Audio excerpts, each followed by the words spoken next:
Welcome to This New Idea. I'm your host, Conrad Meyers, and I am here to talk about all sorts of creative thoughts that occur behind the scenes of an artist, a curator, and hopefully someday scientists, humorists, and whoever else I can get to be my guests. This week, I'm speaking with curator, writer, arts administrator Zoe Taleporos, who is currently working on several projects, hopefully some of which we can talk about. You should, in fact, know that although she does work for the San Francisco Arts Commission, today she's speaking with us on behalf of herself only. So nothing should be construed as the opinion of the San Francisco Arts Commission. But now that that's out of the way, please welcome my wonderful guest, Zoe Taleporos. Hi. Hey. How are you? Good. How are you? Oh, I'm fantastic. Great. Thanks for having me on. Yeah. I'm experimenting with a new lighting scenario, so I'm trying to avoid. Oh, there we go.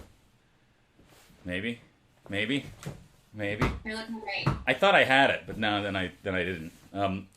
Anyway, well, this is all just one big experiment amidst the COVID, right? And you just had mentioned before we got started that this is not your first COVID broadcast that you've experienced this week. So how's that all going? It's going well. Yeah, this is my second video thing in a row. Mm-hmm. Oh, wow. But it's fun to see all these kind of new video initiatives taking place and creative ways of connecting. So happy to take part, and yeah, it's super fun. Yeah, I guess this is just like the thing that I missed when this all started was just having a conversation about what things people are working on. I mean, it's so hard to kind of initiate that conversation over the phone or again with an acquaintance or with a stranger about just like what's the thing that you're excited about right now. But also I have a really a deep interest in talking about projects that just aren't ready to be talked about yet. I love that feeling. I love when somebody's searching for words. And when I proposed this to you, you brought up this project that you're working on that is in San Francisco under an overpass, right? And it's just riddled with restrictions. That's right. I just got this new project a couple of weeks ago at work, and when it was handed to me, I was like, "This is hard." Yeah. So it's. Okay, I'll just back up for a second. So the project site is in San Francisco. It's located under an overpass on 17th Street between Vermont and San Bruno. So it's kind of this like neighborhood eyesore. And I think you're like the most that you would experience it would probably be like riding your bike or driving your car. It's not really a place where people hang out. Mm-hmm. But it's kind of a graffiti magnet, and the neighborhood, several people in the neighborhood kind of banded together and initiated like a beautification project for that whole area, and decided that they wanted to have some public art in that space. So they approached the Arts Commission. I've been assigned to the project, and my first order of business was to kind of investigate what kind of projects would even be possible in this location. Uh-huh. And so far, I've found that like almost nothing is possible. like is it because it's encroaches on traffic, or is it color, or is it light? Like, is it just everything? Everything. Wow. So the bridge itself, the freeway, is owned by Caltrans, and they have a very specific set of rules for artwork on their property. And kind of the main one is that you're not allowed to cover or attach to any structure that's considered weight-bearing, Okay. which is like the entire structure that exists there. Right. So I've been investigating like other things that we might do. There's these like the image that we sent you. There are these like large concrete blocks that are pretty imposing, and they get tons of graffiti.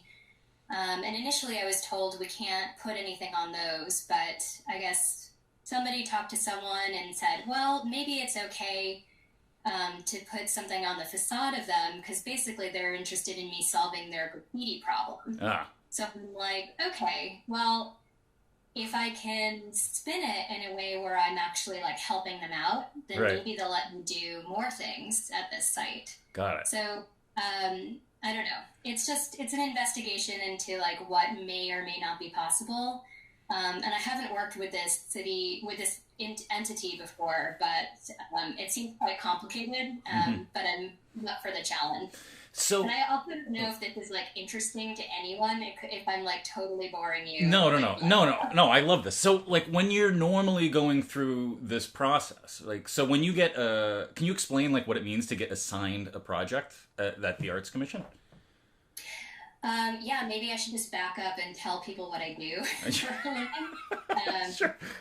So I'm a project manager in the public art department, and normally our projects are funded through city construction.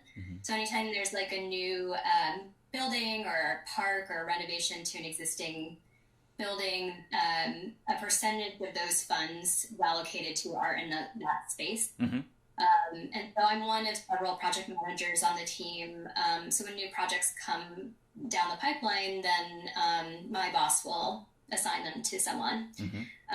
This project is a little bit different in the sense that it's not this like normal funding structure, and it was like a neighborhood group that privately funded for it, and it's coming to hire us basically. Okay.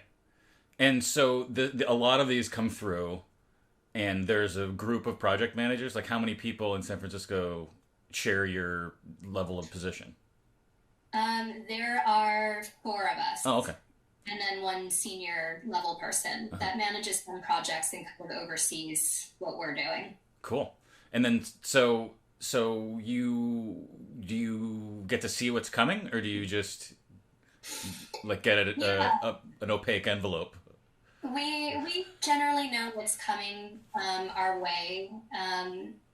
When new projects are initiated, before they get to the stage where they're kind of ready to start talking about the art, they have to go through a different review with the Arts Commission for the design of the building. So we have a sense of kind of what's coming our way. And so, you know, if there are projects that I'm particularly interested in that I know are coming, you know, I have been successful in trying to get those.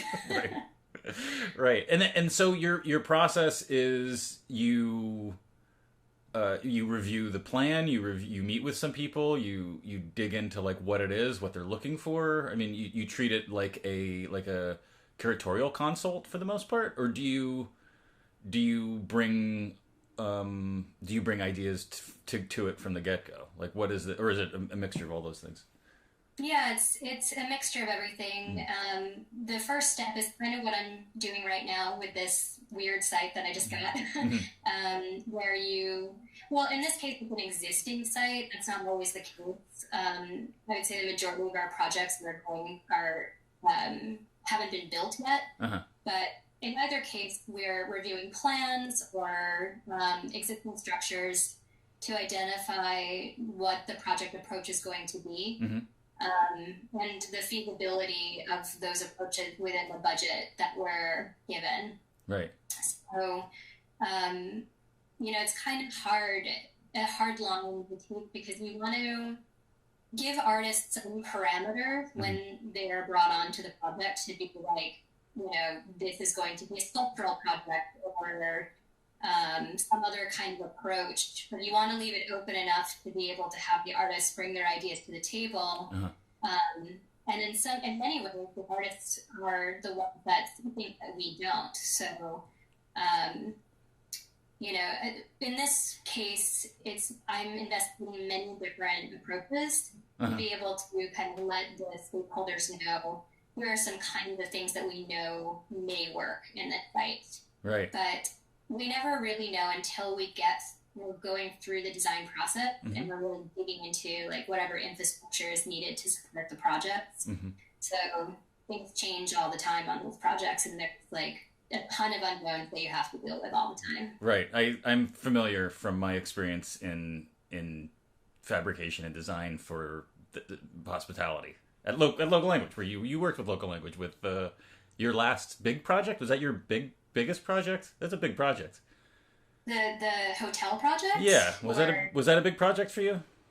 Yeah. Yeah. I managed all the artworks at that site, so there was four large commissions and then like a two-dimensional program. Right. So it was a lot going on at once. Wow. Is that ongoing or is that over? That's over now. Oh, congratulations. Thanks. So I guess like what I wanted to kind of like flesh out a baseline to talk about that process of opening the door to an exploration that you don't have any purchase in yet. Like it's just a big black box until you start to gather the information. And do you have a system outlined for how you start to work through that process of like, this is like, I want to start with space first, or I want to start with their ideas first, or do you start to pick through that process in a systematic way, or do you do it kind of more like willy-nilly based on what the project was? I guess I kind of already asked that. You said that you go at it all sorts of ways.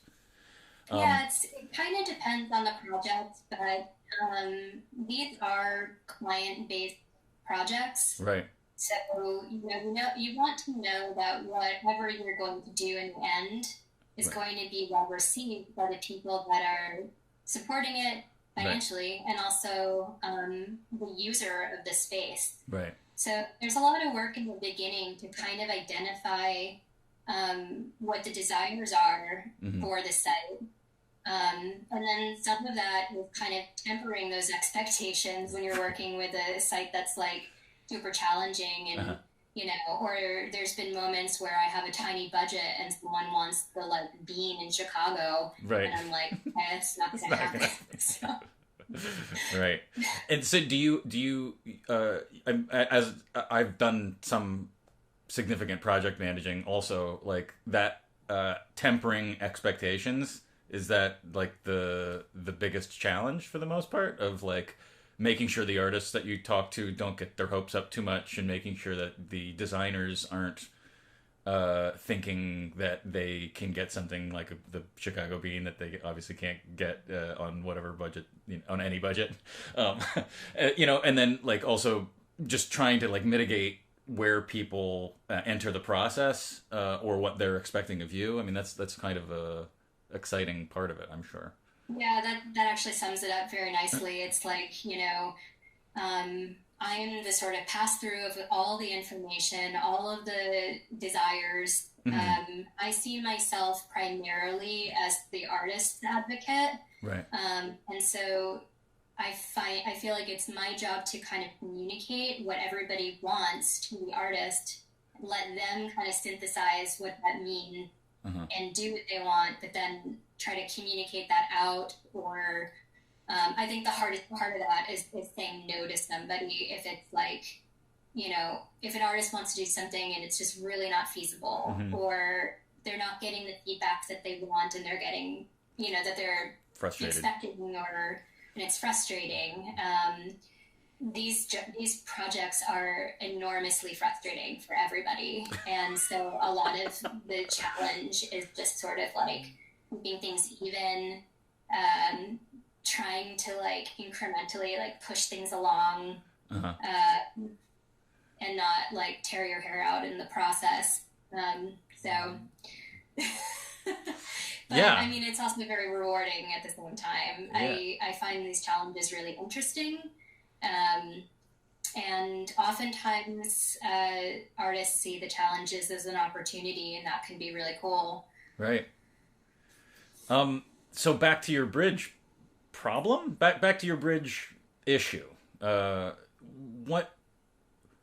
When you're encountering something like this that has what is the client side relatively open-minded? They just want it active and they want to solve their graffiti problem? Like, is it that simple, or are there additional restrictions in that category in addition to the more physical restrictions?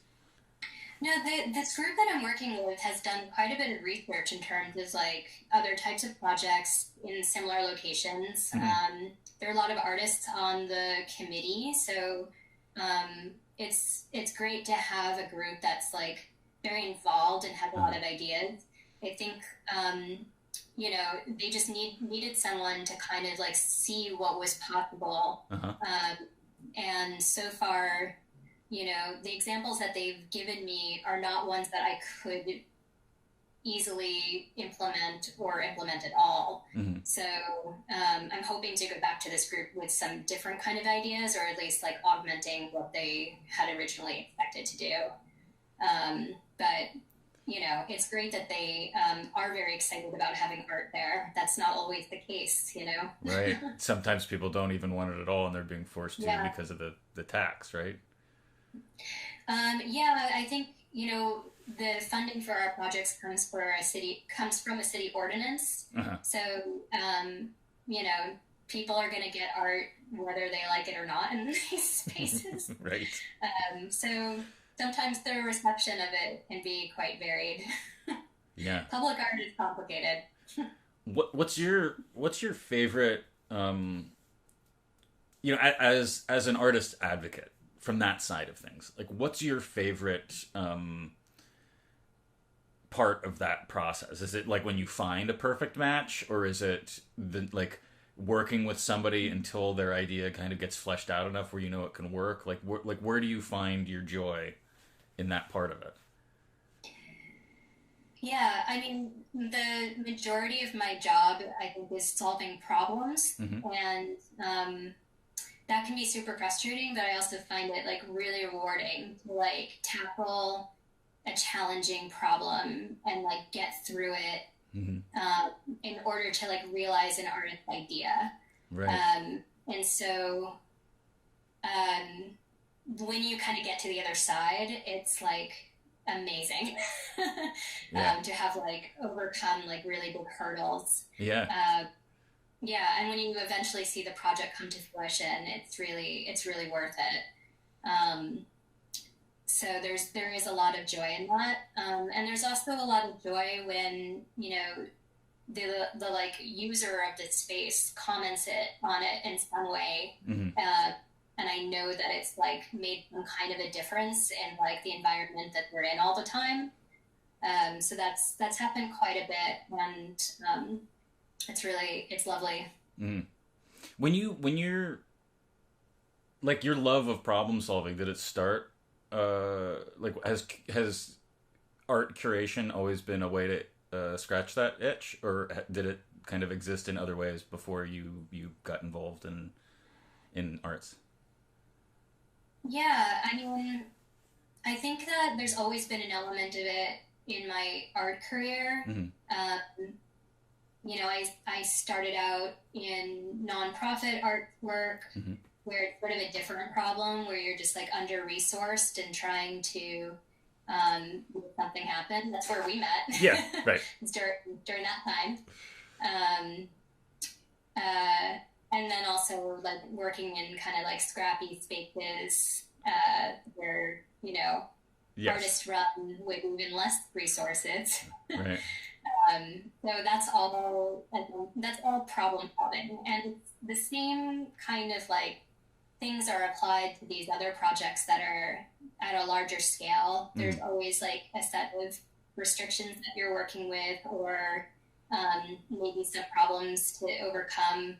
There's usually like a moment of high drama in like any art installation I've like ever taken part in, Yeah. you know. Yes. So um, a lot of emotional things happening. Yeah. I love that.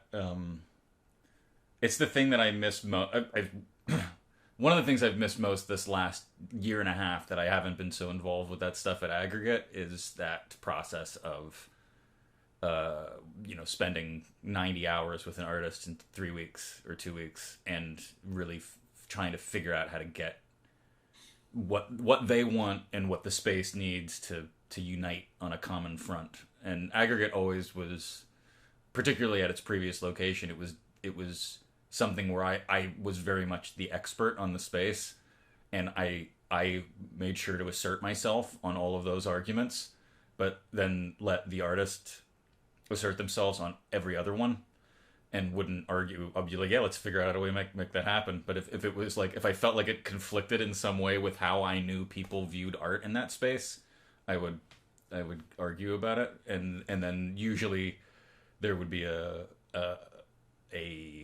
really great conversation that happened, like on the last night of install, or the second last night of install, that was like, thanks for asserting yourself on that, thanks for backing off on that. And I do miss that, especially right now. Like right now there's I'm doing none of that. So are you working on all of your projects remotely? Yeah, pretty much everything is remote right now. There will be moments where I'll have to go on site, probably pretty soon, actually. But like some of my projects are part of construction that are, everything's moving forward. Right. It's essential work. And there are moments, I have a couple of projects that are installing soon, and part of the process is for the installer to do like a mock-up section of the work before they proceed with like the rest of the project. Right. And we have to have someone from the Arts Commission, usually the artist as well, on site to inspect it, to be like, yes, this is what we want, go for it. So I'll be putting on a hard hat and a mask and like basically crawling into a hole in the ground to go improve some art in a couple of weeks. That's well put. Yeah, that's it. All the world keeps spinning despite all this nonsense. Or parts of the world keep spinning, I guess. Yeah. Geez. So what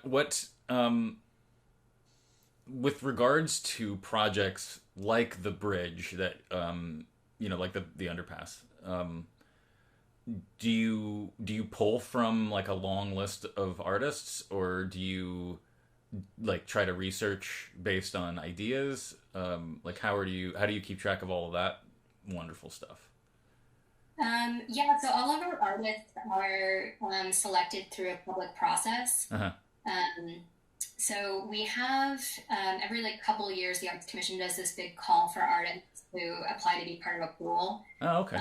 So for projects like this, that are like within a budget threshold, I'll use that pool to kind of curate a short list of people that might be, appropriate for the site, just sort of based on the different kinds of projects I know could be feasible there. Uh-huh.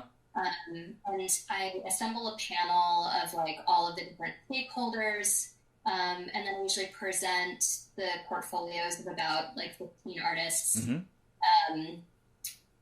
to this group, and they'll select 3 or 4 as finalists to make proposals for the site. After that, I'll do like an orientation with the artists. We'll go to the site, we'll talk to the neighborhood group, the people that are involved, and they have about like 6 weeks to come up with a proposal. Okay. And then they present those proposals to the panel, and then one gets selected for implementation. So it's like a very like drawn out process. Uh-huh. So there's some curatorial aspects to what I do. Like I research artists all the time. I do a lot of artist recruitment. I basically take a first pass at like a group of people to present. But after that, it's kind of out of my hands. Like I'm like facilitating the conversation around the discussion between all these different people that have different agendas for what they want the art to be. Right. So it's a pretty fascinating process. I don't know if like curation by democracy is a good idea, like generally. Yeah. What tends to happen is like you'll get like kind of a neutral, I don't know, maybe I shouldn't say this. No. I'll let me so that it's not coming from you. I was on a jury for Bart in 2013 for a art piece that was going to go in the 12th Street BART station. I'm sorry, 19th Street BART station. It never happened, funny enough. I don't know why. But it was a jury of 10, and I was on it. Several curators from Oakland were on it. Some art, some dance. They had an individual from the person that ran the program at BART, their second in command, and then this is my favorite thing about it. They just had a random guy from BART that was on that jury, and he was like a facilities manager for not that BART station, but like Merritt's BART station or something like that. This old grizzled dude that like been in Oakland his whole life, and he had his equal voice to all of the professional art curators that were involved, and that process was huge. I think there were like 900 applicants to start, and the goal was to pick 3. And the art, you'll actually probably really appreciate this. The final piece was it was already decided what it was. We were just picking an image. We were just sourcing an image that needed to be a square, and it was going to get produced on a big, like 9-part light box and a big square image. And we met 3 times. Like the first one was to get it down. Like we got it down to 150 before we met. Then we met and got it down to, I think, 20, who we asked for a proper proposal. And then we had to get that down to 3. And the part that I found most frustrating about that particular process was how many professional public art artists were in that group. And how frustrating that was to almost everybody on the panel.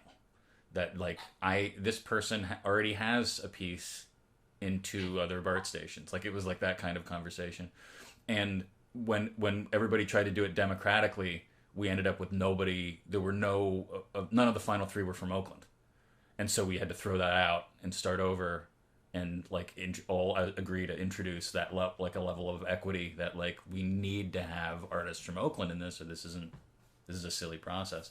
And in the end, it ended up like when we asked people for proposals, they ended up responding with not their own art, but things that better fit the project, and then were eliminated because of it. Like they, you know what I mean? Like they completely changed with who they were, because of what they thought we wanted, and it just kind of disqualified themselves. And in the end, it was an okay group of 3 images, but again, nobody in that group got their favorite. Everybody had one that they hated in it, and that's where it was. It was like, I wouldn't say it was below academic average. It was like proper. Everybody was about 50% about where we were, and when it ended. So is that familiar? That sounds exactly the process almost every time. Yeah. That's a bummer. The field is moving along at like a snail's pace, when there's like, there are career public artists out there, and it's interesting, like when you have the experience of seeing like 900 applications, it's like, oh my god, everything looks the same. It's like, yeah.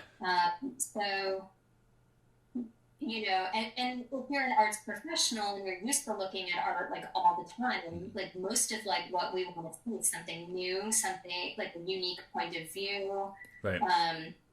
Like something that we haven't seen before.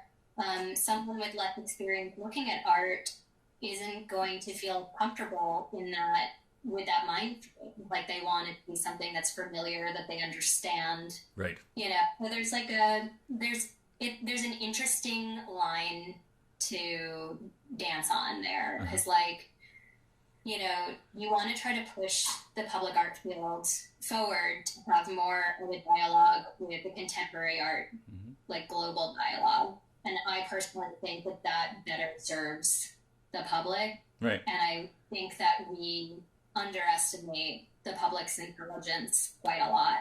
Right. But I also understand what it feels like to look at art that you don't understand. It's kind of this like kind of hostile experience, Like I look at art all the time. I've been doing it for like, a couple decades basically. Yeah. And when I see art that like I don't understand, it kind of this elicits like an angry reaction from me where I Mm. just want to like dismiss it like right away. Like, oh, it's like pretentious garbage, or whatever.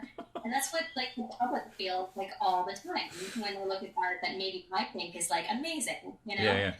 So you want to like be mindful of like who the audience is, but the audience is also kind of everybody. Mm. So it's complicated. Yeah, I think it's funny that like I feel like I have a um I have a like my preference eye and then or hat, and then I have my integrity hat, which is just like, is this work for real? Like, did the person that's making this set out this goal to make this work for themselves and tell the story that they wanted to tell, or did they just do this because they've seen other people do something similar in the past?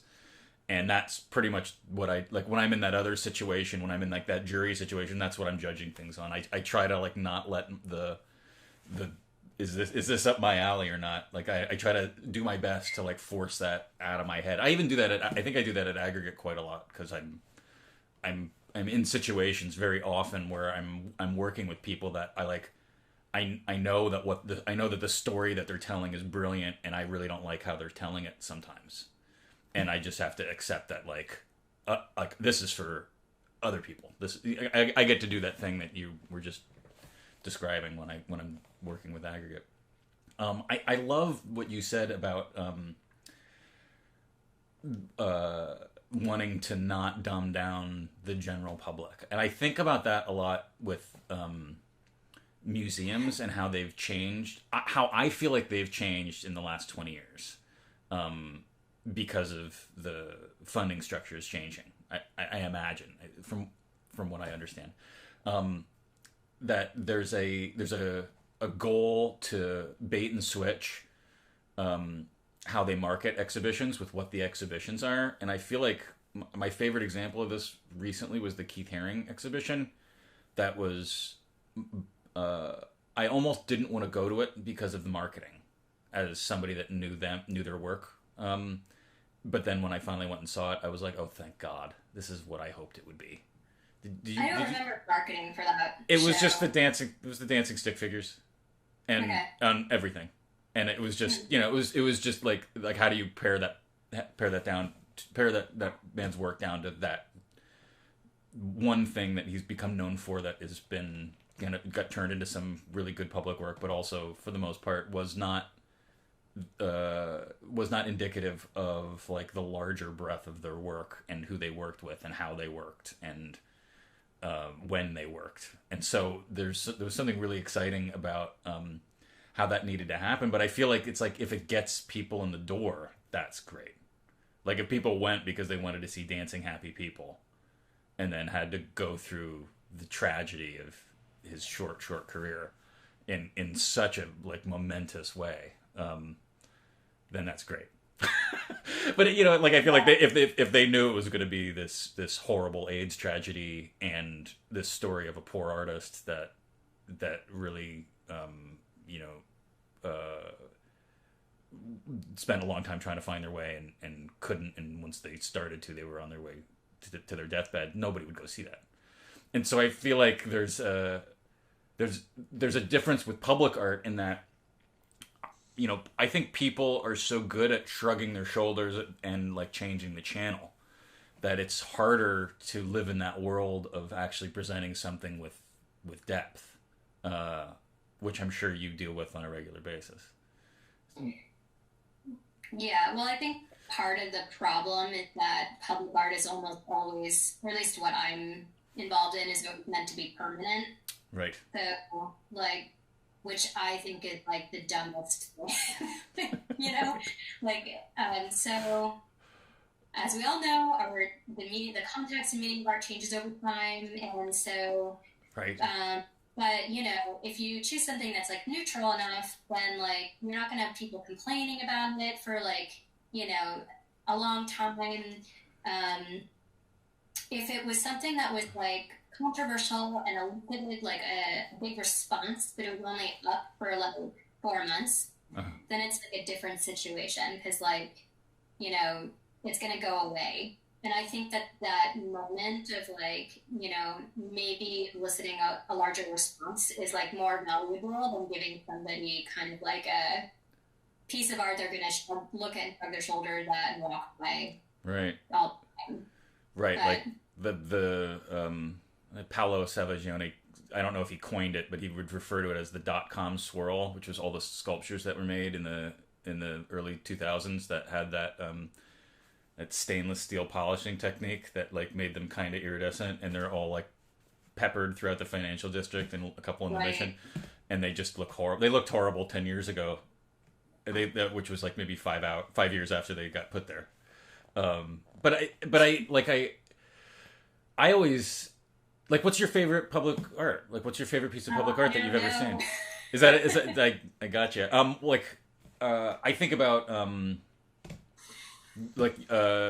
I never remember the name of it. Yoko Ono's tree with the labels, the wishing tree, Oh yeah. which shows up periodically all over the place. But it was at the Hirshhorn. I don't know if it still is, if that was a permanent installation or not. But I love that it existed and that people could go and examine it and participate. And like that's a magical thing that lasts forever that people can get that has weight and also speaks to like the breadth of a history of a great artist's career. But you know, I don't know. I feel like sculpture is so tricky outdoors because it has to be metal. Like, do you run into Yeah, that? always, yeah. And like metal is Um, so uninviting. Like you can't do fabric outdoors. Sorry, my cat's behind me, like meowing. I hope you We were watching them couple. leap around the room, Right. and I don't know if I mentioned this, but I have moments of minor distraction just to keep my eye on how things are running. So Okay. that's the one thing I need to improve upon. I feel like I've got like the lighting set up and the audio set up where it's reliable, but what I really want is I want all of the cameras, all of the procedural cameras, to be right here, so that I look away very briefly. But right now I have one over across the room, and so I'm also. A What's your little cat? What's your cat's distracted. name? That's Arlo. Arlo. Is that? Do you Yeah, have multiple cats or just one? I have two cats. And Arlo's the curious one. They're both pretty Oh my curious. god, that is adorable. I think he's a little hungry, so he's like freaking out right now. Oh, I'm so sorry. I'm so sorry. We're cutting into your food time, Arlo. Um, He'll yeah, live. yeah. We had a cat. I'm having like cat troubles. We lost our cat that we had for 10 years. Oh, In January, he got quite sick, and we had to send him away. But this house that we rent, there's like Vallejo's covered in cats. There's like thousands of street cats, and we had four of these massive black cats, who our neighbors feed, and one of them turned up dead in my shrubs, of oh old no. age, because they've been here for 18 years, and that he was that at least that old. He was a Wow. very very old cat. But when he died, all the other ones stopped hanging out, at least in this yard. So I don't know if he was the boss cat. They called him Uncle Cat because there already was a Mister Cat. So it was Mister Cat, Uncle Cat, and I forget the names of the two girl cats. But yeah, so I used to watch him sit on my like furniture outside the house. I'm sorry for the cat digression. I get excited about cats. Trust me, I could talk about cats all the time. I love them. What was the segue into cats? You're asking about favorite public art. Oh yeah, yeah. I mean, I think. Well, I guess what I was getting at was, when like there are those things that you described that pepper the landscape that are infuriatingly dated, and but not dated in a good way. Like not dated historically. They're dated in a way that you just don't understand who was in charge that chose that. Um, Or even who the artist was yeah, sometimes, right. you know.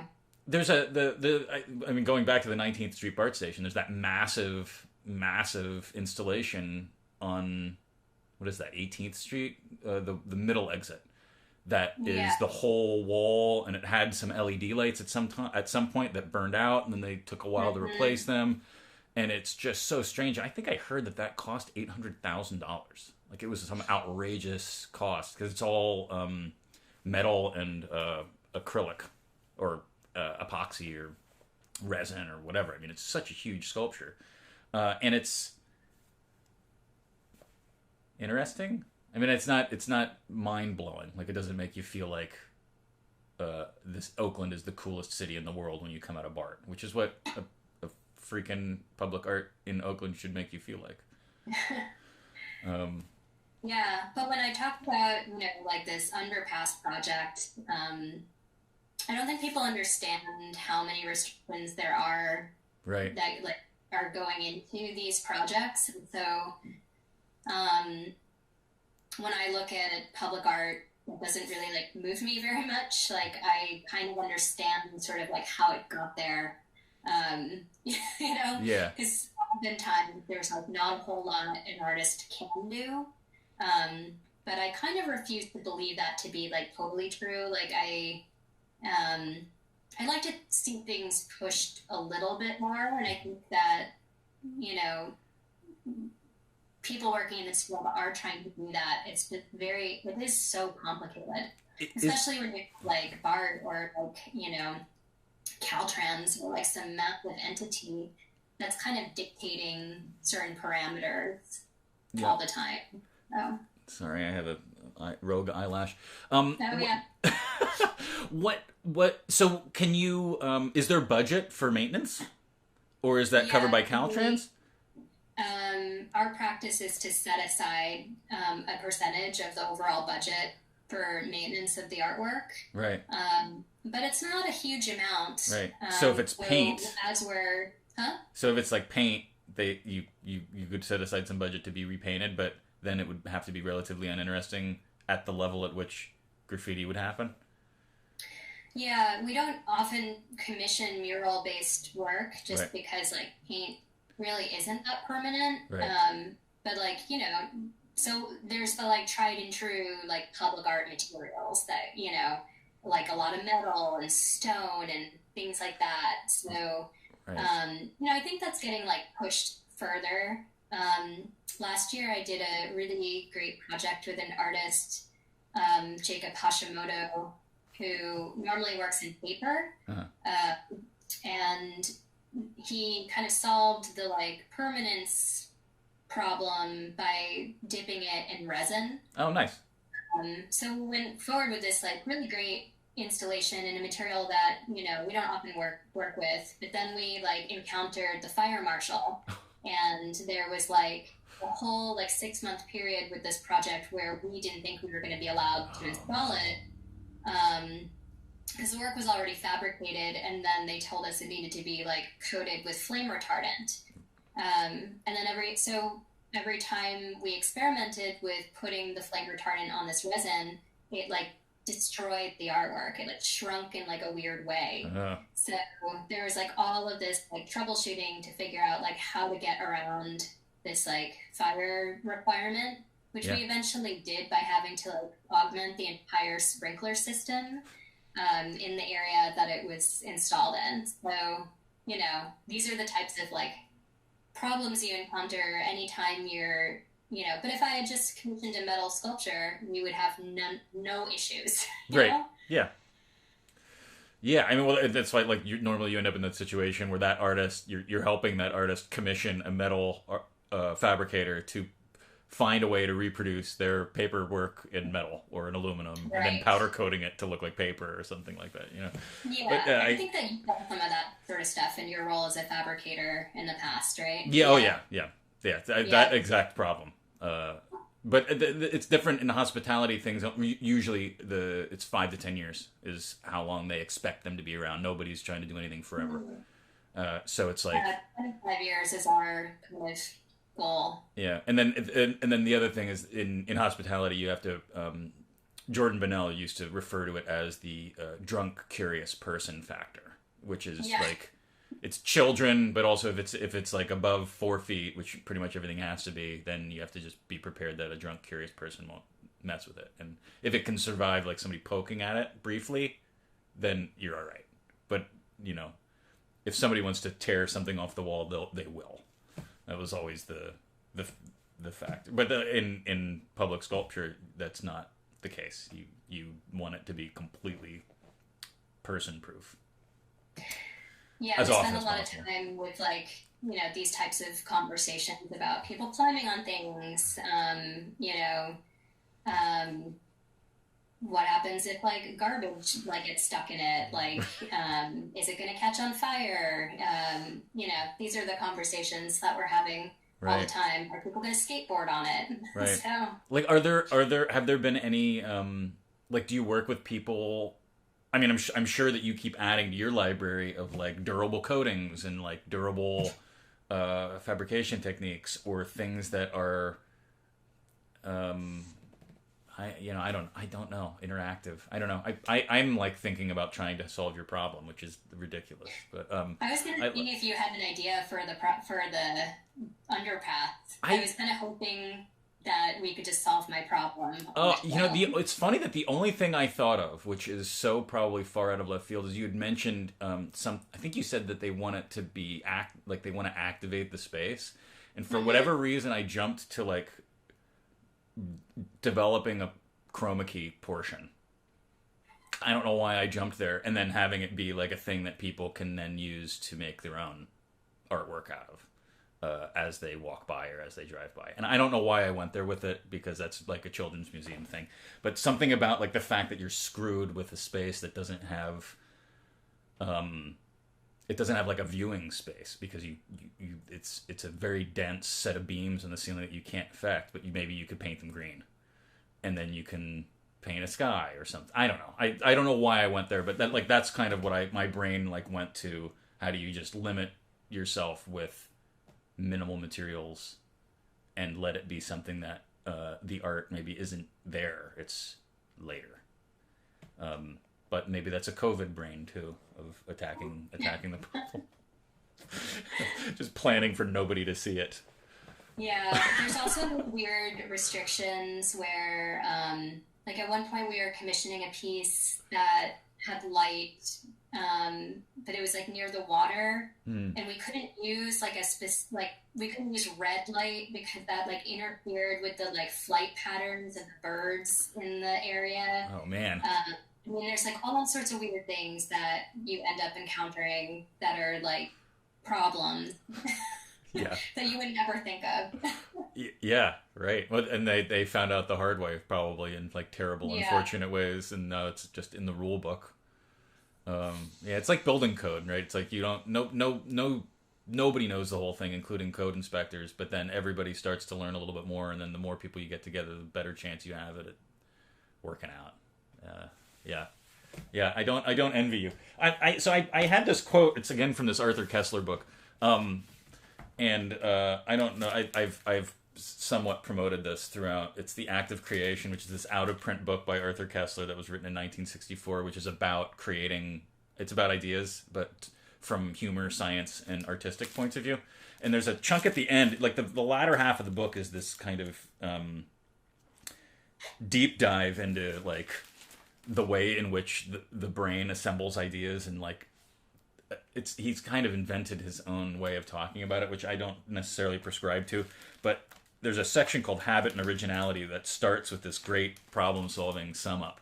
And the more I think about me choosing this quote, the more I feel like we addressed all of these things already in this conversation. So this is less of a conversation starter and more of an ender. So I'm gonna just read it. Problem solving is bridging a gap between the initial situation and the target. Target must be understood in the widest sense. It may be an apple hanging high up in a tree, or a formula for squaring the circle, or inventing a honey spoon which does not drip, or fitting a fact into a theory, or making the theory fit into the facts. Strictly speaking, of course, problems are created by ourselves. When I am not hungry, the apple ceases to be a target and there is no gap. Vice versa, the insatiable curiosity of Kepler made him see a problem where nobody saw one before, why the planets move as they do. But the motivational aspect of problem solving and the exploratory drive in general have already been discussed. That's funny. There's also a different way of creating problems for others to solve. Economy in art consists in implying its message in the gaps between the words, as it were. Words, we saw, are mere stepping stones for thoughts. The meaning must be interpolated by making the gaps just wide enough. The artist compels his audience to exert its imagination and to recreate, to some extent, the experience behind the message. I like that quote. I love that. Yeah, I like the idea of like problems are something that we all invent, and that artists are no different. They're just choosing an end goal that's so apart from expectation, or trying to tell a story that no one's told before, or trying to speak to something that nobody's spoken to before. So I think that's why I get excited about that quote, because I think it calls that out. It's kind of amazing that you chose that before our conversation, because it really does tie into so many things that we talked about today. Oh, that's good. Thanks. Yeah. But I chose it based on you giving me your situation. So I tried to find something that fit it. It was easier than sometimes these are. Sometimes I'm digging for like hours and hours trying to find something that fits. I've been getting better at it. I think I'm just like getting better at this whole thing. I hope I can continue this. I really do.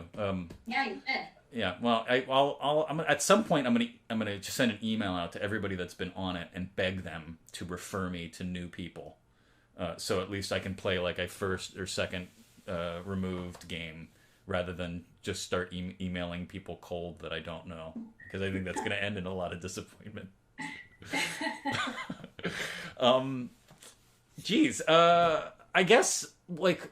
Let's wrap this up by talking about like what else are you working on non SF Arts Commission related. I mean, I know you have Premier Junior, but we're gonna table that because I'm gonna see if you and Ms. Hotchkiss would join us another time, and we can do a group one. But are you working on any other small projects? That is it for now, actually. Oh, really? Yeah, the project that Sarah Hotchkiss and I have, Premier Junior, is still going on. Mm-hmm. We are an outdoor exhibition space, so we're moving forward with a year's worth of programming. So it's nice to be able to like have something on the side. I mean, I've always kind of had some side projects going on in addition to my work at the Arts Commission, and it's a lot of it was to kind of like have an opportunity to work in a way that isn't very restricted. Right. It helps balance things out like quite a lot for me. Uh-huh. And I really like having some kind of like counter to what I do, to have a space to be like, here, artist, do whatever you want. Yeah, right. And basically it's a billboard, right? That you're curating content on, and then there's is there additional content outside the billboard that works with it, or?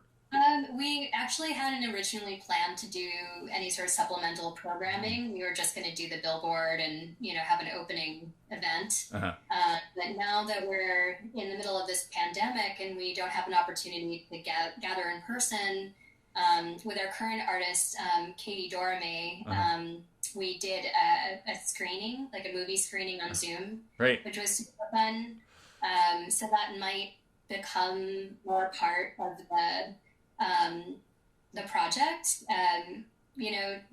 It's funny because you're just working with one space and one image, Uh-huh. which actually is hard because there is a lot of backstory to all of these singular images that Uh-huh. like we don't really have much of a way of conveying Right. in an outdoor exhibition space.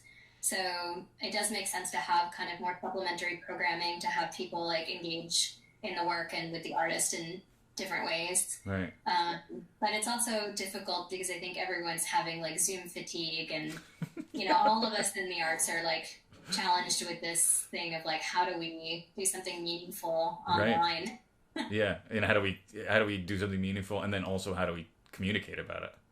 Yeah.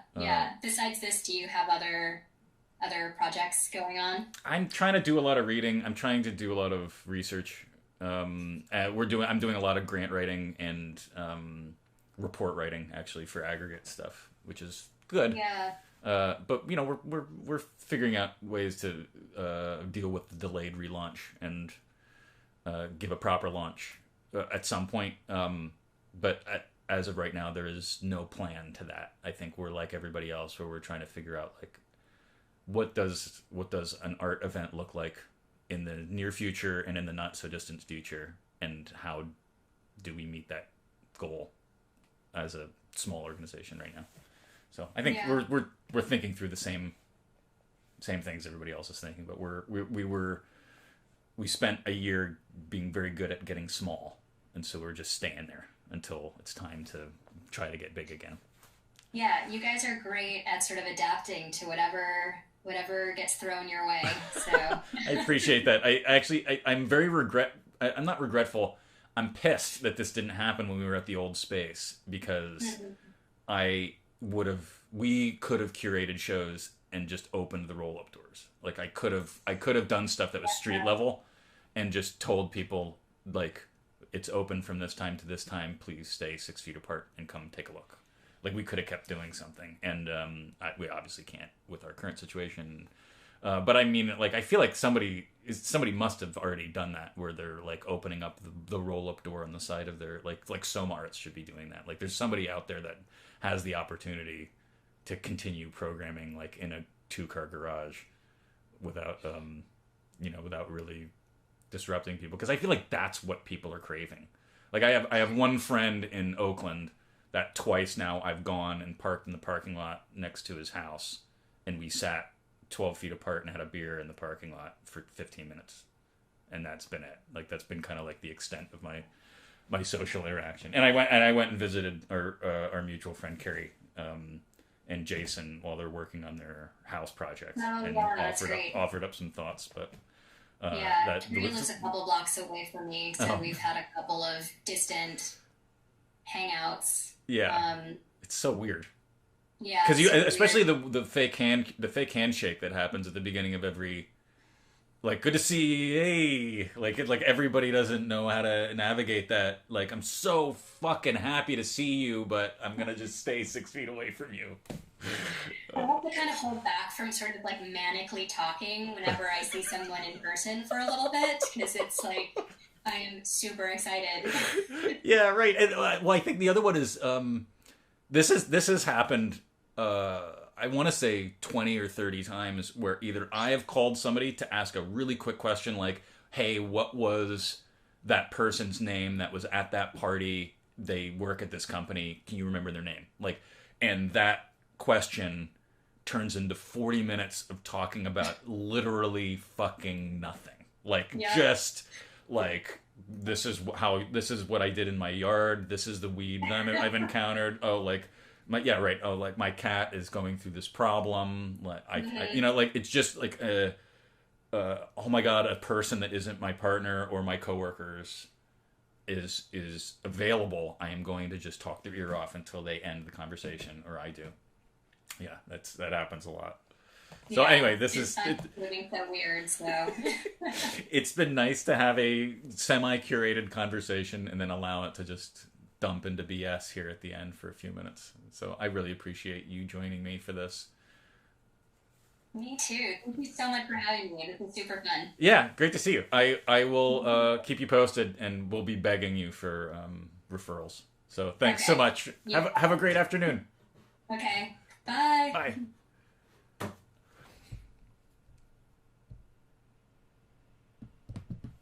Well, thank you for joining me again on this new idea. I hope you enjoyed my conversation with Zoe Taleporos. I really enjoyed it. That was really fantastic. It was great to see her. I haven't seen her in a long time. Next episode, I will be hanging out with Renu Mukherjee, artist, animator, and CCA professor. So that's going to be really exciting, and I cannot wait for that. So tune in next time. I believe it will be Monday at 5 p.m., but please check Instagram and the live feed. I don't know, what do you call that? The live feed prep sitting on YouTube that allows you to know that something is coming. But please keep your eye out. Subscribe to the channel if you can. And until next time, I hope you join me on discussing this new idea. Thanks for being here.